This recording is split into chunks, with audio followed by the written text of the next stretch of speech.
¿Cómo están? Buenas noches a todos y a todas. Una nueva edición de Cuadernos Peronistas en un formato novedoso, ¿eh? Sí. Mucha presión voy a sentir esta tarde-noche. Bauti, estamos sin la presencia ¿Cómo de va? nuestra compañera Falta Andrea Córdoba. Saavedra. Falta Córdoba. Falta Andy Córdoba. Falta Córdoba en el mapa y la ausencia se siente. Le mandamos un saludo. Se está recuperando la compañera, tuvo un accidente Ya la doméstico, vamos, pero a sacar igual en el va a volver mejor. programa. Bueno, sexto programa de Cuadernos Peronistas. En efecto. Estamos transicionando estos meses patrios, digamos, de fechas Mucha patrias, efeméride, como veníamos justo, hablando. claro, exactamente. Vamos a hacer los avisitos también para que no nos llame la cordobesa por teléfono. Redes. Nos pueden seguir en @Eva en vivo, en @cuadernos_peronistas. Muy bien, impecable. ¿Dónde más? En el Instagram de la nuestro Secretaría de Educación, @educación.lacosta. Exactamente. Muy bien. Ahí. Y también estamos acá en el Parador Municipal del Partido de la Costa, en la localidad de San Bernardo, todo también en una gestión peronista, Exactamente. muy compañera, que nos aloja y nos acompaña, encabezado por nuestro intendente, Juan de Jesús, que no lo nombramos mucho y también vamos a Y le aprovechar. mandamos un saludo. Hoy lo hemos escuchado también, porque estamos en estas fechas patrias con actos, con la comunidad. Y bueno, y tratando de reflexionar entre todos y entre todas acerca de estos procesos históricos que nos han traído hasta esta actualidad Que no es menor. que estamos viviendo. Y justamente ayer, Bauti, estaba escuchando algunos programas en estos días, en relación obviamente, a la conmemoración. Hemos pasado el 25 de mayo, hemos pasado el 20 de junio, que es el Día de la Bandera, siempre pensando acerca de cómo nos hacemos conscientes, ¿no?, del valor de esas fechas, si es que tienen un valor o cómo se toma el valor de esas fechas, qué rol tiene la escuela, que lo hemos también reflexionado bastante. Central. Y en este momento estamos pensando el 9 de julio, que es el día que se conmemora la Declaración de la Independencia, y no hace mucho tiempo, en ocasión de un encuentro de formación política, reflexionábamos por qué nuestro país tiene dos fechas patrias, como digamos que se conmemora el nacimiento de la patria. Ahí va. A ver, Claro, porque tenemos por un lado el 25 de mayo, cuando decimos, bueno, la Revolución de Mayo es la fecha del nacimiento de la patria, y los pastelitos, toda la liturgia, digamos, de la conmemoración de la patria. Y por otro lado tenemos el 9 de julio, que es el Día de la Independencia. Entonces podemos proponerle a nuestros seguidores que lo que vamos a hacer hoy es un poco pensar la revolución y la independencia. Que no es menor. Procesos complejos, procesos que han sido estudiados por muchas corrientes historiográficas y para partir, ¿no?, para empezar desde el principio, tenemos, dos fechas patrias, como es el 25 de mayo, el 9. Sí, igual también empezar por el principio ya es una polémica, digamos. Hay un principio, Igual, profesor. claro, a eso voy, digo, porque el principio, el punto de partida pareciese que fue el 25 de mayo, ¿no? Y que el 9 de julio fue la firma de un acta. Una cuestión puramente lineal, burocrática, para ciertos sectores de la historiografía que entienden que fue un proceso lineal, puramente relacionado a cuestiones de decantamiento histórico cronológico, o sea, como si fuera esa línea del tiempo, con la que a veces hay que pelearnos un poquito, ¿sí? Y no por desmerecer el rigor histórico, las fechas, nombres, ¿no?, que no son menores, sino por llegar a la comprensión más procesual, integral de estos procesos, ¿sí?, que son sintomáticos, no son aislados, responden... ¿Sintomáticos? Son sintomáticos del proceso que atravesaba el continente. Digo, bueno, vamos a ver. Yo acá me traje ordéneme, licenciada, por favor. Acá me traje nunca sé para dónde me tengo que correr para que se vea. Acá. No, trajimos un librito muy interesante de Norberto Galazo. Le mandamos un abrazo. En realidad, primero porque vos recién mencionaste, por supuesto, la perspectiva histórica, pero en manos de qué perspectiva específicamente, la historiografía, digamos, esta concepción más lineal, más cronológica, la historia oficial u oficializada, como decía el profesor. Estamos con una sorpresa que estamos tratando de conseguir para Eva TV. O el revisionismo histórico, ¿no? También. Y en el caso de Norberto Galazo, de hecho, este librito que me interesaba, Verdades y mitos del Bicentenario, que está editado en el año 2010. ¿Qué año? Puñalada se llama el conto. O sea, yo no sé. Puñaladas a la historia oficial. Pero sí, es que hay algo de eso, claro. Es muy interesante porque en realidad lo que plantea en su primer páginas son una serie de interrogantes, de preguntas que nos ayudan a pensar, ¿no? Desde qué fue la Revolución de Mayo, ¿se cumplió su proyecto o se halla inconcluso? ¿Cuál fue el proyecto? ¿Tenemos certezas acerca de aquellos acontecimientos de 1810 o subsisten todavía dudas? ¿Por qué festejamos los 200 años, que esto está en el Bicentenario, el 25 de mayo si la independencia se declaró en el 1816? Entonces acá es como interesante, insisto, que nosotros propongamos para esta edición y para este momento histórico también que estamos viviendo en la actualidad, bueno, reflexionar acerca de cuánto sabemos y cómo abordamos los procesos históricos en relación a sus consecuencias en general y a sus consecuencias en particular para la vida cotidiana de las personas. Y sí, ¿no? Porque no es menor, porque de repente estos términos, independencia, libertad, memoria, parecen muy abstractos en principio, ¿no? Volvemos a pensar en cómo lo significamos, ¿no? Entonces, hagamos un ejercicio primero para pensar cuáles son algunas características que podamos pensar desde el cierto rigor de la revisión del revisionismo histórico acerca del proceso que va de la Revolución de Mayo a la declaración de la independencia. ¿Por qué pasan 6 años? La pregunta. ¿Por qué pasan 6 años? Podrían haber pasado mucho más. Podrían haber... primero que nada hay que entender cuestiones contextuales, las particularidades del proceso, ¿sí? Lo que se discute el 25 de mayo no es ni por asomo llamarnos Argentina, no es ni por asomo la discusión de un modelo republicano, democrático, a la usanza de los liberales de la Revolución Francesa, ¿no? No es precisamente lo que pasa. Sí estaban en un sector pujante ideológicamente, Mariano Moreno, ¿sí? Monteagudo, ¿no? Todos, y Castelli, ilustrados, gente más de la academia jacobina, como le decían en su momento, ¿no? Los más revolucionarios díscolos, pero fue un sector que empujó el proceso, ¿sí? Y no fue el que impuso su voluntad tampoco, ¿sí? Hay que entender esto que dentro de ese sector es de las 3 revoluciones, o los 3 sectores, como dice Galasso sobre este proceso, que es el 25 de mayo, ¿no? Que inicia algo, hay que ver qué es ese algo, ¿no? Si es la patria, no es la patria de quiénes, pero justamente hay que comprender los intereses que estaban en juego, los sectores que estaban en juego, desde los sectores Saavedra y los burgueses de la Ribera, desde los clérigos y el aparato eclesiástico, que no era menor. De hecho, cumplió un rol en la Revolución de Mayo también, ¿no? En toda nuestra historia. Eso también, hay que, en términos de tradición hispánica también, no es casualidad en este sentido, que la revolución haya tenido las características que tuvo, porque hubo revoluciones mucho más violentas, menos violentas, se fusiló gente, obviamente, ¿no? También esa fue la discusión de este proceso de estos 6 años. ¿Hasta qué punto nos la jugamos? ¿Hasta qué punto ponemos el cuerpo? La famosa pregunta de la sangre y el tiempo. Y la sangre del tiempo. Siempre, y hay sectores, obviamente, más relacionados al puerto de Buenos Aires, que siempre pujaron por especular y no tenían ningún tipo de apuro por declararse independientes de Fernando VII y sus sucesores, ¿no? Lo que sucede, ¿sí? Ya yendo más al proceso y sin irme por las ramas, es que en términos de política internacional, de conflictos, Napoleón había conquistado Europa, ¿sí? Y en España, nuestra dependencia colonial, se estaba implementando una guerra de guerrillas y un modelo de gobernancia de juntas clandestinas, como es la Junta de Sevilla, que era la que dependía el virreinato del Río de la Plata, y eso es lo que se discute principalmente, ¿sí? Cómo seguir adelante en este contexto con el rey Fernando VII apresado por las tropas francesas en España, y los sectores dirigenciales, ¿no? Gente con poder real de Buenos Aires discutiendo cómo aplicar el modelo de juntas. Eso es, en términos técnicos de gobernanza, lo que se discute, que no es menor, porque hubo gente, que pasó por las armas, porque las semanas después del 5 de mayo se fusila gente, no es que fue tampoco un proceso democrático hasta la firma de un acta, realmente en esos años ya hubo tensiones internas al punto de que hubo un directorio, triunvirato, ¿sí? una inestabilidad. Bueno, esto, ¿no? Porque que es sintomática. Las formas de gobierno que nos damos,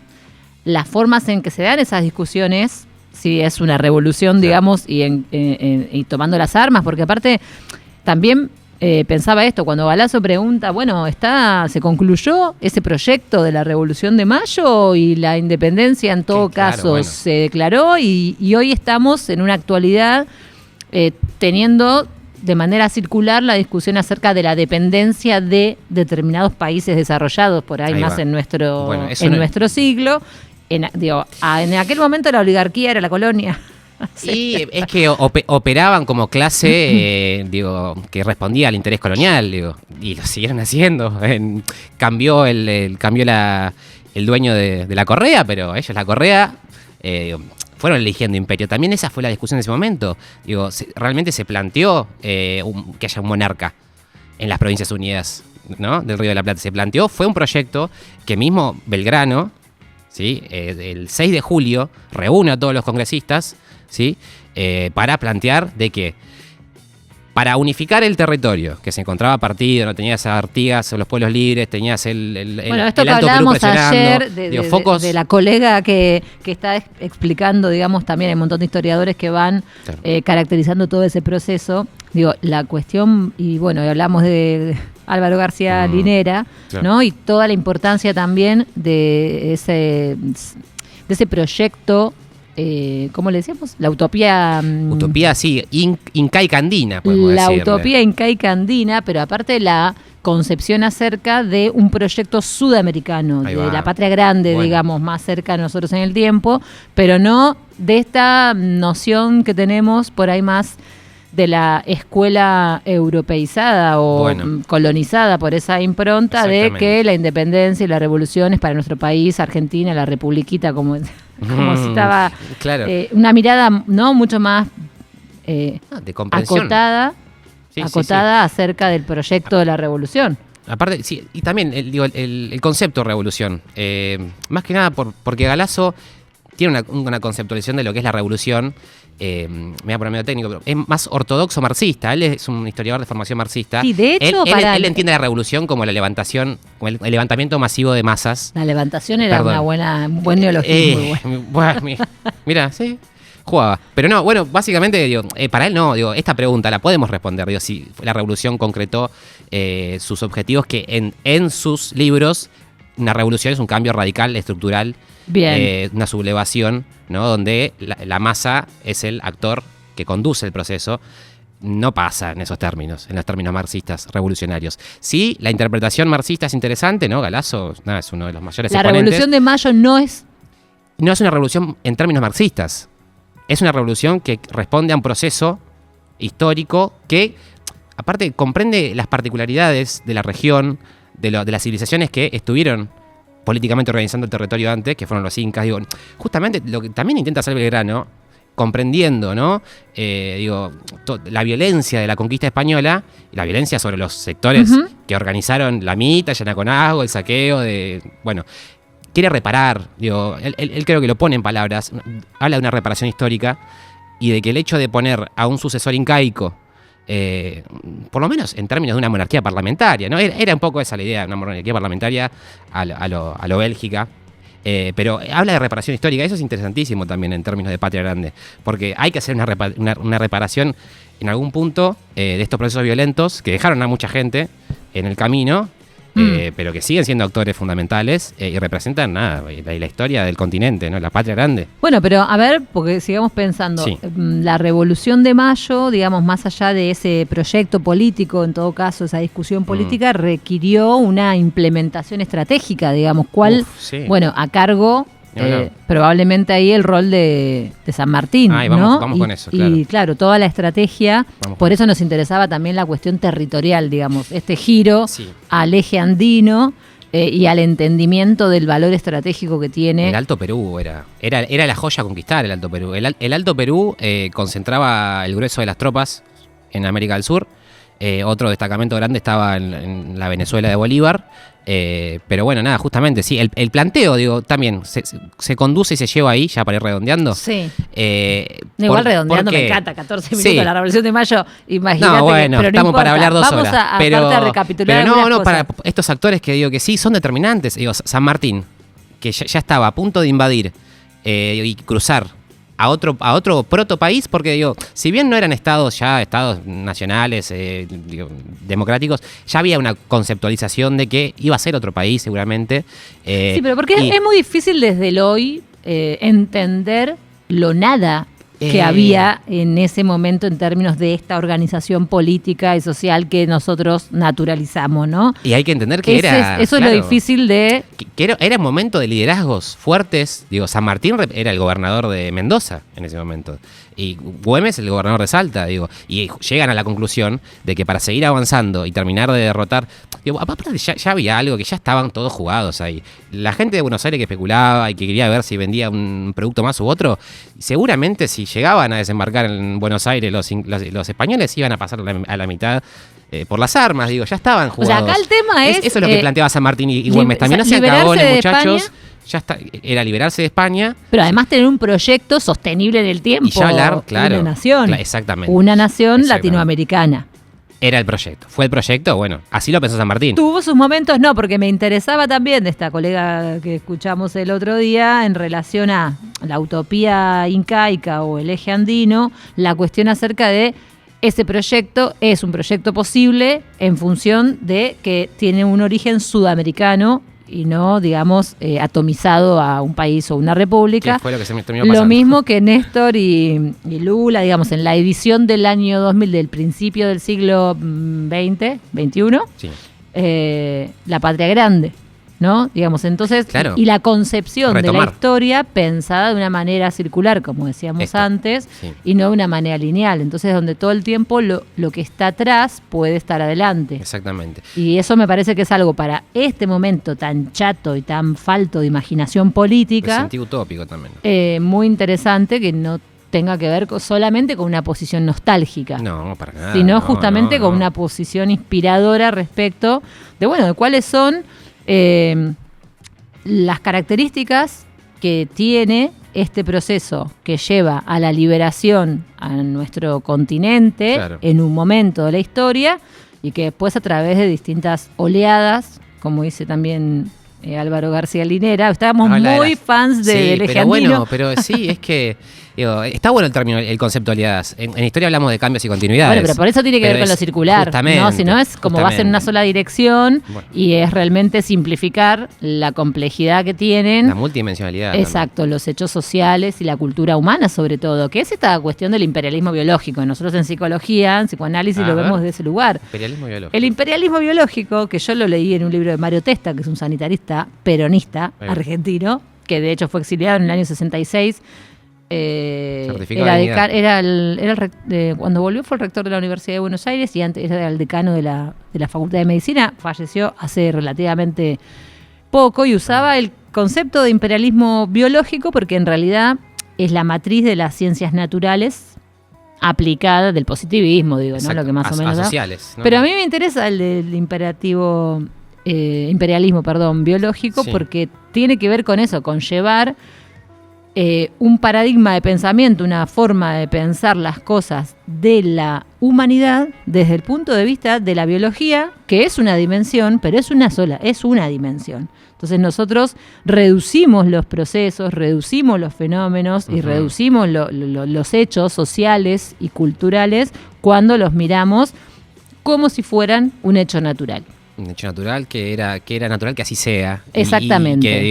Y que va para adelante, la causa, el efecto y todas las simplificaciones. Es una matriz de pensamiento europeizante, digo, justamente lo que hizo la antropología, la geografía, estas ciencias sociales positivistas del siglo XIX, es decir, bueno, están acá los latinoamericanos y tienen que llegar acá, este es el camino que tienen que hacer. Y las desviaciones, son justamente naciones, estados fallidos, dictaduras populistas, ¿sí? Que eso nada aplica justamente a los procesos y también es la contracara de comprender a la historia como un proceso que va y viene, elementos residuales, ¿no? Y de resignificación. Bueno, a mí me interesaba de todo este momento reflexivo acerca de algo tan importante para un país, para una identidad también, no solamente la identidad colectiva como es nuestra nación, pensándola como la nación latinoamericana o como la nación argentina, sino como el ser argentino, el ser latinoamericano, la identidad particular. Hay algunos conceptos como la libertad o la independencia que también tenemos que pensar en qué medida y cómo hemos llegado a un punto en el cual la libertad se transforma en lo que este engendro de presidente que tenemos dice que es, Que es una libertad individual, es una libertad egoísta, es una libertad de... Ni siquiera de consumo, porque en definitiva, digamos, tenés que tener determinados privilegios. Pero digo, estas cuestiones que pensábamos para también poder llevarlo a la pedagogía política de cómo vamos a hacer en este momento de la historia que nos toca transitar con ese legado, ¿no?, de los patriotas que piensan el proyecto colectivo, la liberación, la independencia, la soberanía política para la felicidad del pueblo, porque es en definitiva lo que planteamos con la actualidad, con la actualización doctrinaria. Ahora, ¿cómo pensamos? ¿Por qué pasa? Digo, ¿cuáles son, así como los procesos que podemos describir, como la Revolución de Mayo, que tiene que ver con las masas movilizadas, con los liderazgos, con la organización, con la estrategia política, con la inventiva? Como decía, también lo escuchábamos, lo citaban a Ramos Mejía en una frase hermosa que es la rabia de la emancipación. Claro. Digo, cómo la población tiene que tener una furia, una rabia, una necesidad, una desesperación por transformar la situación de opresión en la que se está. Cómo ahora nos parece tan lejano en esta apatía que vivimos, en este individualismo. Y pensando en todo eso, mirá como dice, todo mi encadenamiento maravilloso, porque no te quiero interrumpir, nos está faltando la cordobesa y el tiempo se nos va a la mierda. Sí. Silvia Bleichmark es una psicoanalista y siempre nos interesa mucho, en realidad, poder dar algunas herramientas para hacer esa difícil reflexión de lo singular y lo colectivo. Claro, la tensión ahí. Lo del imperialismo biológico lo digo porque hay muchos psicoanalistas y mucha psicología que también reduce las cuestiones a la psiquis del sujeto. Y hay pocos intelectuales como Silvia Bleichmark que utilizan el psicoanálisis para pensar lo colectivo. Y que de hecho son herramientas, tenemos también a Jorge Alemán, y hay otros teóricos que en la actualidad lo hacen.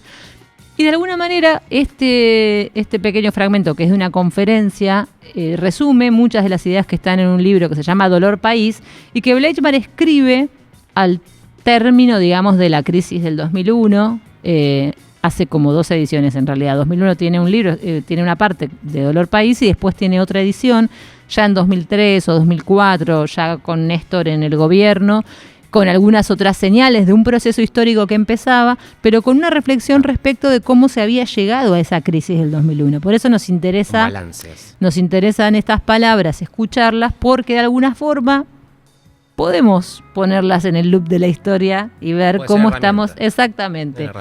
A ver qué nos dice Silvia Bleichmark. Lo primero que yo les diría es que se aprende por confianza en el otro. No se aprende por ensayo y error. Se aprende porque uno cree en la palabra del otro. Ahora, nosotros vivimos en un país donde la palabra ha perdido sentido.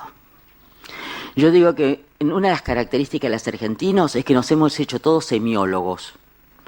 En lugar de preguntarnos lo que quiere decir lo que escucha uno, se pregunta por qué lo dijo el otro. Si alguien dice que fulano roba, uno no se pregunta si es verdad o no que fulano roba. Uno da por sentado que es muy posible. La pregunta quizás es ¿por qué lo dice ahora este otro? ¿A qué responde este enunciado? Esto marca una degradación de la palabra.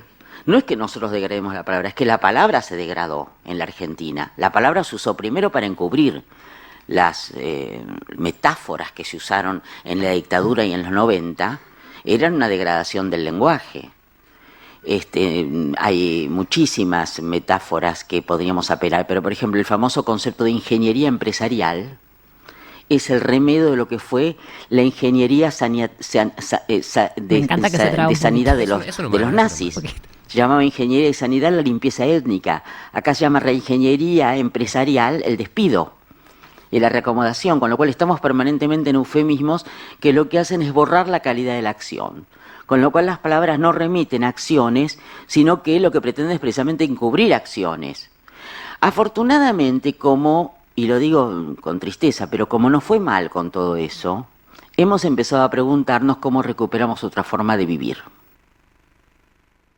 Es muy loco borrar la calidad de la acción y el, digamos, proceso del encubrimiento. Yo pensé que en este fragmento, quizás es en el otro, que no vamos a llegar porque hicimos todo mal con el tiempo, Bauti, te comento, pero bueno, no importa. Veremos si no soy un estreno racional, pero bueno, lo intentamos. La degradación de la palabra como una forma como un mecanismo de dominación también. La degradación Sí, de la palabra... Te lo vacío y te lo lleno con el significado que yo quiero. No, pero ¿cómo? Porque uno dice la degradación de la palabra, que hay un mago con una varita degradando la palabra. No, hay una red institucional. Esto no. Es un proyecto político, tiene que ver con por qué desfinancian la educación cada vez que un gobierno de estas características asume. ¿Cuál es el primer campo social que se ataca institucional? La salud pública, la educación pública, Sí. el campo de los derechos humanos. Es una cuestión de batalla cultural, digamos, que también lo Sí, hemos sí, hablado sí, bastante. Pero también, sobre todo, la impunidad, los pactos de impunidad, el hecho de que la ciudadanía esté expuesta, digamos, a ver, de ahí viene el hartazgo también, ¿no?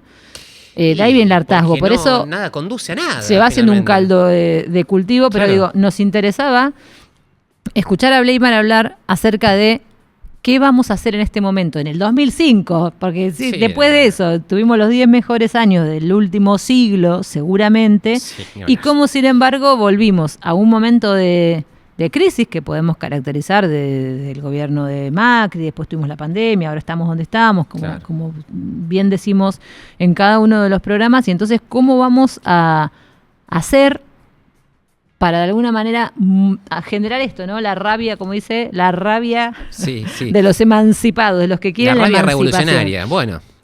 Generar las condiciones Objetiva y subjetiva. subjetivas de inventiva e imaginación política para poder organizar esa rabia y superar estas instancias de crueldad y de proyectos deshumanizantes que son los que venimos viviendo. Y para eso, la historia, la transmisión de la historia, la revisión de la historia, aunque nos quieran convencer muchas veces de que ya está, que es aburrido, que ahora las tecnologías, Claro. que no vale Está la todo pena, resuelto. cada vez que además empezás a leer o a ver o a conversar con alguien que sabe más estos procesos históricos, Hay mucho para revisar. son apasionantes además en los términos de todavía nos permiten entender la actualidad, como también propone siempre Cristina, ¿no? La formación política, la formación histórica, Exactamente. y dudar de lo que te dicen.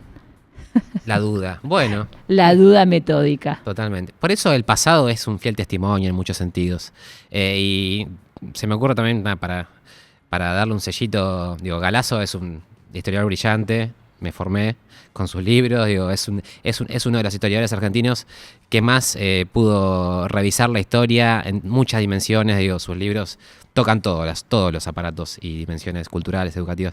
Y Sí, justamente aparte él- tiene ediciones hechas para esto, digamos. Claro, bueno, eso es un manual casi de pedagogía, digo, y él es un historiador de oficio. Digo, y en este sentido es una persona que es un militante de historia circular. Digo, ¿no? Exactamente. Hay a que esto militar, vamos. hay que militar Él la es un- historia circular. Otra Exactamente. cosa que también podemos agregarle a eso es, ¿se acuerdan que estamos como, ya lo vamos a formalizar, pero en la línea de la tesis de que los mecanismos de dominación que están planteando desde la oligarquía a la derecha o como los querramos caracterizar, tienen que ver con denostar la memoria, la verdad y la justicia, Claro. a través de mecanismos, como hablamos, a la memoria le oponen ellos el terror cognitivo, el terrorismo cognitivo, y hoy justamente escuchaba a García Linera hablando del activismo cognitivo. Hay algo de la práctica militante que también tenemos que reeditar y que tiene que ver con, bueno, la lectura, la escritura, la conversación, la discusión, pero fundamentalmente porque necesitamos sembrar imaginación política para salir de este momento. Hay que ser militantes con mucha imaginación, sí. Hay que pensar y repensar nuestras utopías, porque si no, no hay forma de llevarlas a cabo, ¿sí? Y hay que sentirlas también. La historia es una profeta con la mirada vuelta hacia atrás, como decía Eduardo Galeano, ¿no? Que en paz descanse. Y en este sentido... Ay, se puso como... En este sentido... ¿Te pusiste todo? Sí. Esto no dijimos también, se nos hizo, acá está muy oscuro. Hoy es Y por eso me puse solemne. Está muy oscuro. Me puse solemne todo, sobre el final. No vimos el mar, ni al inicio ni al Bueno, final. está ahí, Esto, está ahí. Julio, chicos. Estamos en el pleno invierno en el partido de la costa. Y esto ha sido todo por hoy. Imaginar y transformar. Se nos acabó Hasta acá el llegamos. programa. Hasta acá llegamos. Y probablemente en el próximo volvamos a hacer 3. Nunca se sabe. Volvé, Andy.